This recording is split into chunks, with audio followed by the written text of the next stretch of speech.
ರಾಜಕೀಯ ಚುನಾವಣಾ ರಾಜಕೀಯ ನಿವೃತ್ತಿ ಅಂತ ಹೇಳ್ತಾರೆ. ನಾನು ನಿವೃತ್ತಿ ಆಗ್ತಾ ಇಲ್ಲ. ಏನೀಗ ಎಲೆಕ್ಷನ್ ನಾನು ಇಲ್ದವ್ರೆ ಯಾರು ಬೇರೆಯವರಾದ್ರೂ ನಿಲ್ಲಿ, ನಾ ಪಕ್ಷ ಸಂಘಟನೆ ಕಾರ್ಯದಲ್ಲಿ ನಾನು ಇರ್ತೀನಿ. ಅವ್ರು ಯಾವಾಗ ಕರೆದ್ರು ನಾನು ಬರ್ತೀನಿ ಅಷ್ಟೇ. ಚುನಾವಣಾ ರಾಜಕೀಯಕ್ಕೆ ನಿವೃತ್ತಿ ಅಂತ ಚುನಾವಣಾ ಸಕ್ರಿಯ ರಾಜಕೀಯದಲ್ಲಿ ಇರ್ತೀರಾ, ಚುನಾವಣಾ ರಾಜಕೀಯದಲ್ಲಿ ಇರಲ್ಲ? ಎಲ್ಲದ್ರಲ್ಲೂ ಇರ್ತೀನಿ, ಎಲೆಕ್ಷನ್ಗೆ ನಿಲ್ಲಲ್ಲ ಅಷ್ಟೇ. ಯಾಕೆ ನಿರ್ಧಾರ ಮಾಡಿದ್ರಿ? ಇಲ್ಲ, ನಂಗನ್ನಿಸ್ತು ಚಿಕ್ಕವರಿದ್ದಾರೆ, ಇನ್ನು ಬೇರೆ ನಾಯಕರಿದ್ದಾರೆ, ಎಲ್ಲರೂ ನಿಲ್ಬೇಕು. ಪ್ರತಿ ಸರಿ ನಾನು ನಿಲ್ಲಬೇಕು ಅಂತೇನೆ ಹೇಳಿ ರೂಲ್ಸ್ ಇಲ್ಲ. ನನಗೆ ಆಸೆ ಇದೆ ಬೇರೆಯವ್ರು ನೋಡ್ಬೇಕು ಆ ಜಾಗದಲ್ಲಿ. ಬೇರೆ ಜವಾಬ್ದಾರಿ ಏನಾದ್ರು ಕೊಡ್ತಾ ಇದ್ದಾರೆ? ಇಲ್ಲ, ಯಾವ ಜಾಗದಿಂದ ನಾನು ಎಕ್ಸ್ಪೆಕ್ಟೇಷನ್ ಇಟ್ಕೊಂಡಿಲ್ಲ, ಏನು ಇಲ್ಲ. But then also I am there for this party. ನಾನು ನಿಲ್ತೀನಿ.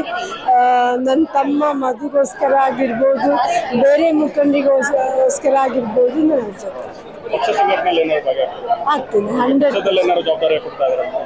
ಅಲ್ಲ, ನನಗೇನು ಗೊತ್ತಿಲ್ಲ, ನಾನೇನು ಎಕ್ಸ್ಪೆಕ್ಟು ಮಾಡೋದಿಲ್ಲ.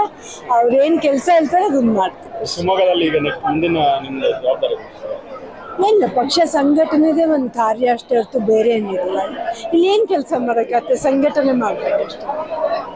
ಅದು ಇಟ್ಸ್ ಇಸ್ ವೆರಿ ಇಂಪಾರ್ಟೆಂಟ್. ಕಳೆದ 2 ಬಾರಿನೂ ನಿಮ್ಮನ್ನ ಕೆಲವರು ವಿವಾದ ಇದೆ ಅಂತ ಕರ್ಕೊಂಡು ನಿಲ್ಲಿಸ್ತಾ ಇದ್ದಾರೆ. ಅವ್ರಿಗೆ ಇಂಟ್ರೆಸ್ಟ್ ಇರಲಿಲ್ಲ ಅನ್ನೋ ಮಾತುಗಳನ್ನ ಹೇಳ್ತಾ ಇದ್ದಾರೆ. ಅದು ಸುಳ್ಳು. ಯಾರು ನಂಗೆ ಫೋರ್ಸ್ ಮಾಡಿಲ್ಲ, ನಾನೇ ನಿಂತಿದ್ದು. ಇವಾಗ ಈ ಡಿಸಿಷನ್ ತಗೊಂಡಿದ್ದು ನಾನು. ಮಧುಗಾಗ್ಲಿ ಶಿವರಾಜ್ ಕುಮಾರ್ ಅವ್ರಿಗಾಗ್ಲಿ ನಾನು ಹಿಂಗೆ ಹೇಳ್ತೀನಿ ಇವತ್ತು ಅಂತ ಗೊತ್ತಿಲ್ಲ. ನಾನು ಹಂಗೆ ನನ್ನ ಮನಸ್ಸಿಗೆ ಅನಿಸಿತ್ತು, ನಾನು ಹೇಳ್ತೀನಿ. ಶಿವಣ್ಣ ಕೂಡ ಇದ್ದಾರೆ ಶಿವಮೊಗ್ಗದಲ್ಲಿ, ಹೌದು.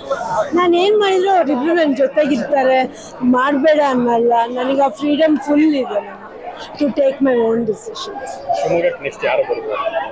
ಏನಕ್ಕೆ ಶಿವಮೊಗ್ಗಕ್ಕೆ ಈಗ ನಿಮ್ಮ ಸ್ಥಾನ ತೆರವಾಗ್ತಾ ಇದೆ, ಅಲ್ಲಿಗೆ ಯಾರು? ಬೇಕಾದಷ್ಟು ಜನ ಇದ್ದಾರೆ. ಬಟ್ ನಮ್ಮ ಪಕ್ಷ ಎಲ್ಲ ಹೈಕಮಾಂಡ್ ಹೇಳ್ದಂಗೆ ಆಗುತ್ತೆ. ಸೊ ಅದರಿಂದ ಅವ್ರು ಯಾರಿಗೆ ಹೇಳಿದ್ರು ನಾವು ಬಂದು ವರ್ಕ್ ಮಾಡ್ತೀವಿ. ರಾಜ್ಯ ಮಟ್ಟದಲ್ಲಿ ಆಸೆಗಳಿಲ್ಲ ಪಕ್ಷ ಸಂಘಟನೆ? ಪಕ್ಷ ಸಂಘಟನೆಗೆ ಇದೆ, ಅವರೆಲ್ಲ ಎಲ್ಲಿ ಕರೆದ್ರೂ ಹೋಗ್ತೀನಿ.